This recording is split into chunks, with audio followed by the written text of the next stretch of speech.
अमेरिकी दादागिरी को गुड बाय। चीन के तियानजिन में हुए शंघाई सहयोग संगठन यानी स्को शिखर सम्मेलन ने दुनिया की राजनीति में नई हलचल मचा दी है।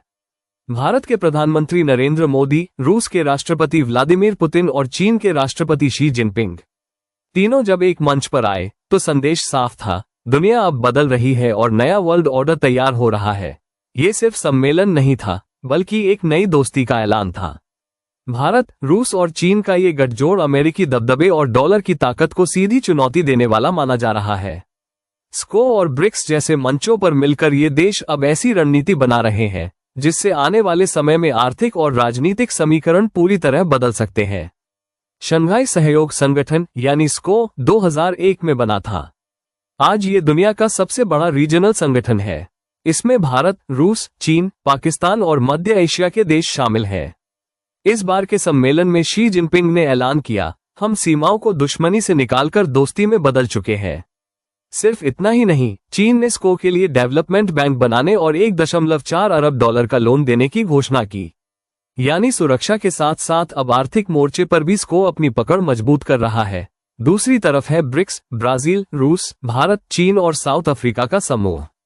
ब्रिक्स अब दुनिया की कुल आबादी का लगभग आधा हिस्सा और वैश्विक अर्थव्यवस्था का 1/4 से ज्यादा प्रतिनिधित्व करता है। विशेषज्ञों का मानना है कि अगर ब्रिक्स अपने साझा वित्तीय ढांचे और नई करेंसी की दिशा में कदम बढ़ाता है तो डॉलर की बादशाहत सीधी खतरे में पड़ जाएगी। ब्रिक्स अब केवल व्यापार तक सीमित नहीं है, ये टेक्नोलॉजी, आर्टिफिशियल इंटेलिजेंस, क्लाइमेट और ग्लोबल साउथ के मुद्दों पर भी बड़ी भूमिका निभा रहा है। भारत के लिए ये हालात काफी नाजुक भी है। एक तरफ उसे अमेरिका के ट्रंप टैरिफ से जूझना है तो दूसरी तरफ चीन के साथ रिश्तों में नरमी लानी है। प्रधानमंत्री मोदी ने सम्मेलन में साफ कहा, आतंकवाद पर डबल स्टैंडर्ड नहीं चलेंगे। स्को भारत के लिए सुरक्षा, कनेक्टिविटी और अवसर का मंच है। यानी भारत न तो अमेरिका से दूरी बढ़ा रहा है और न ही चीन और रूस को नजरअंदाज कर रहा है। भारत खुद को एक संतुलित शक्ति के रूप में पेश कर रहा है। लेकिन इन तस्वीरों ने अमेरिका की चिंता जरूर बढ़ा दी है। जब दुनिया की 3 बड़ी ताकतें भारत, रूस और चीन एक साथ खड़ी होती हैं, तो अमेरिकी दबदबे और डॉलर की दादागिरी पर सीधा सवाल उठता है। वॉशिंगटन से लेकर न्यूयॉर्क तक इन तस्वीरों ने पश्चिमी जगत में हलचल मचा दी है। तो अब सवाल है, आखिर इससे क्या बदलेगा? दुनिया अब मल्टीपोलर वर्ल्ड ऑर्डर की तरफ बढ़ रही है। डॉलर का दबदबा धीरे धीरे कम होगा।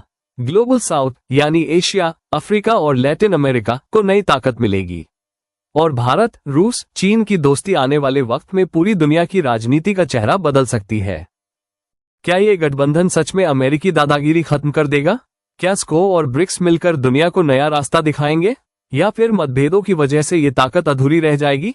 फिलहाल इतना तय है, तियानजिन से उठी ये तस्वीरें आने वाले दशकों की राजनीति तय करने वाली है।